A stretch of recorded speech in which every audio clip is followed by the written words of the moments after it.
Hello Donaldson, this is the second part of our chapter 12, Thursday in school, and we did say we are going to read 13, but chapter 12 was so long yesterday we couldn't get through it all. So 13 we might read later on today. If we don't get time, that will be on Monday. So chapter 13 will be Monday. So we got to the bit where the dogs go crazy about aniseed, didn't we? So when there aren't any foxes around, the huntsman will drag a bag of aniseed for miles and miles over the countryside, and the foxhounds will follow the scent because they love it so much. This is known as a drag hunt. The 7 and 8-year-olds were taught by Mr. Corrado, and he was also a decent person. He was a very old teacher, probably 60 or more, but that didn't seem to stop him being in love with Miss Birdseye. We knew he was in love with her because he always gave her the best bits of meat at lunch when it was his turn to do the serving. And when she smiled at him, he would smile back at her in the soppiest way you can imagine, showing all his front teeth, top and bottom, and most of the others as well. A teacher called Captain Lancaster took the 9 and 10-year-olds, and this year that included me. Captain Lancaster, known sometimes as Lankers, was a horrid man. He had fiery carrot-coloured hair and a little clipped carroty moustache and a fiery temper. Carroty-coloured hairs were also sprouting out of his nostrils and his ear holes. He'd been a captain in the army during the war against Hitler, and that was why he still called himself Captain Lancaster instead of just plain Mister.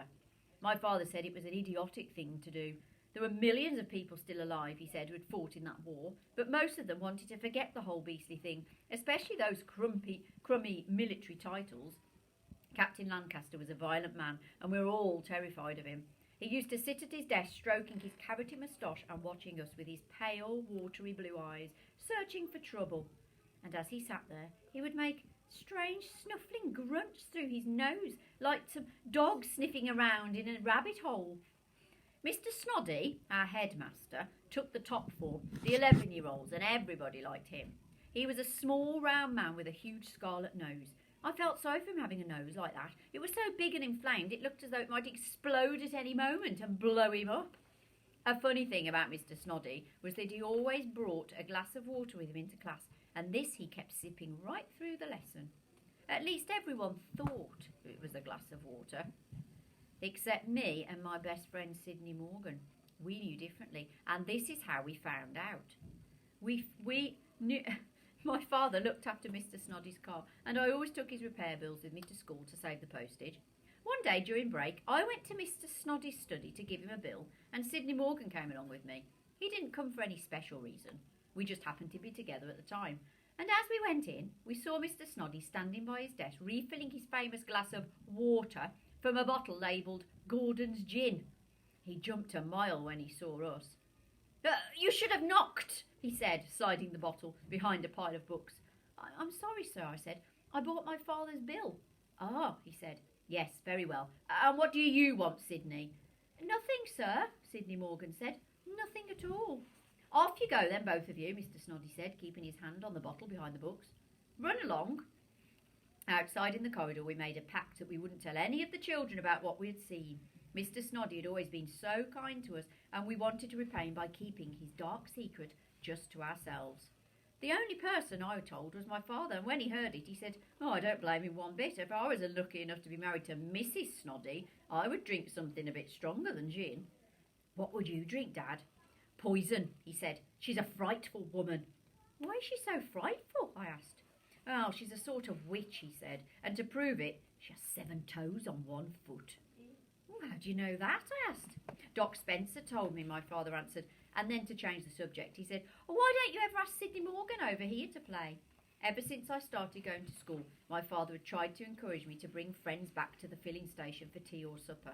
And every year, about a week before my birthday, he would say, let's have a party this time, Danny. We can write out invitations and I'll go into the village and buy chocolate eclairs and donuts and a huge birthday cake with candles on it. But I always said no. And I never invited any children to come to my house. It wasn't because I didn't have good friends. I especially liked Sydney Morgan. Perhaps if I lived on the same street, I would have acted differently, but I lived in the country. You see, the real reason I didn't want anyone to come back and play was because I had a good time being alone with my father. By the way, something terrible happened on that Thursday morning after my father had left me at the school gate and gone off to buy the raisins. We were having our first lesson of the day with Captain Lancaster. He had set us a whole bunch of tasks to do, and I was sitting next to Sydney Morgan in the back row. We were both slogging away. Captain Lancaster sat up front at his desk, gazing suspiciously around the class with his watery blue eyes, and even from the back row I could hear him snorting and suffling through his nose like a dog outside a rabbit hole. Sydney Morgan covered his mouth with his hand and whispered very softly, "What are 8 9s? 72, I whispered back. Captain Lancaster's finger shot out like a bullet and pointed straight at my face. "You!" he shouted. "Stand up!" "Me, sir," I said. "Yes, you blithering idiot." I stood up. "You were talking," he barked. "What were you saying?" He was shouting at me as though I was a platoon of soldiers on the parade ground. "Come on, boy, out with it!" I stood still and said nothing. "Are you refusing to answer me?" he shouted. "Please, sir," Sydney said. "It was my fault. I asked him a question." "Oh, you did you? Stand up." Sydney stood up beside me. "And what exactly did you ask him?" Captain Lancaster said, speaking more quietly now, far more dangerously. "I asked him what are 8 9s, Sydney said. "And I suppose you answered him," Captain Lancaster said, pointing at me again. He never called any of us by our names. It was always you or boy or girl or something like that. "Did you answer him or didn't you? Speak up, boy." "Yes, sir, I did." "So you were cheating," he said. "Both of you were cheating." We kept silent. "Cheating is a repulsive habit, practised by gutter snipes and dandy prats," he said. From where I was standing, I could see the whole class sitting absolutely rigid, watching Captain Lancaster. Nobody dared move. "You may be permitted to cheat and lie and swindle in your own homes," he went on, "but I will not put up with it here." At this point, a sort of blind fury took hold of me, and I shouted back at him, "I am not a cheat." There was a fearful silence in the room. Captain Lancaster raised his chin and fixed me with his watery eyes. "You are not only a cheat, but you are insolent," he said quietly. "You are a very insolent boy. Come up here.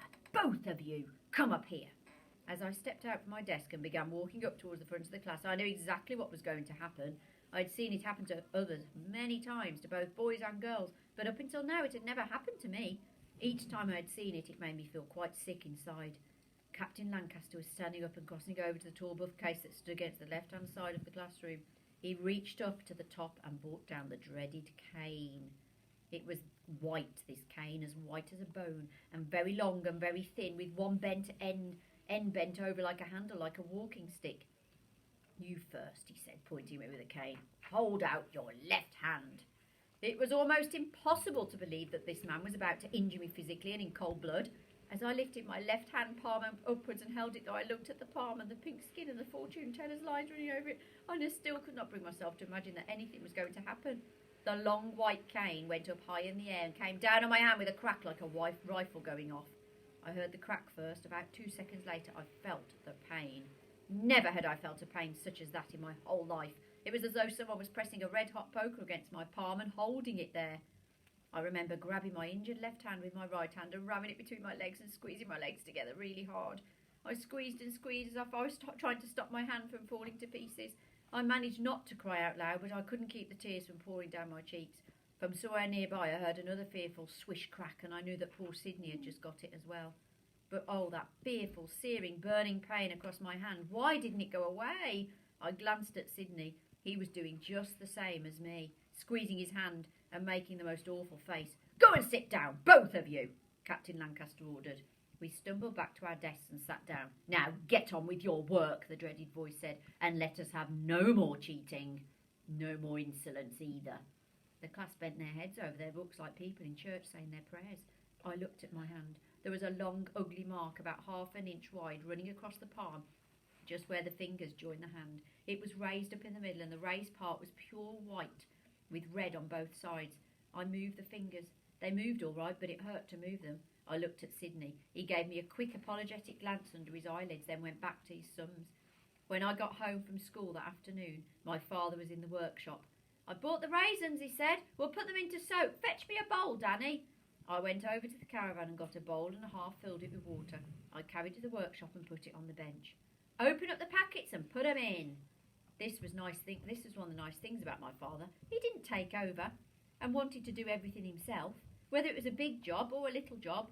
So I tipped them into the bowl and I filled up the bowl with water. "Hey," he cried, grabbing my left wrist. "What's happened to your hand?" "I it's nothing, I said, clenching the fist. He made me open it. Who did it? He shouted. Was it Captain Lancaster? Yes, Dad, but it's nothing. What happened? He was gripping my wrist so hard it almost hurt. Tell me exactly what happened. I told him everything. I could see the fury building inside him. I'll kill him, he softly whispered when I finished. His eyes were blazing and all the colour had gone from his face. I'd never seen him look like that before. Forget it, Dad.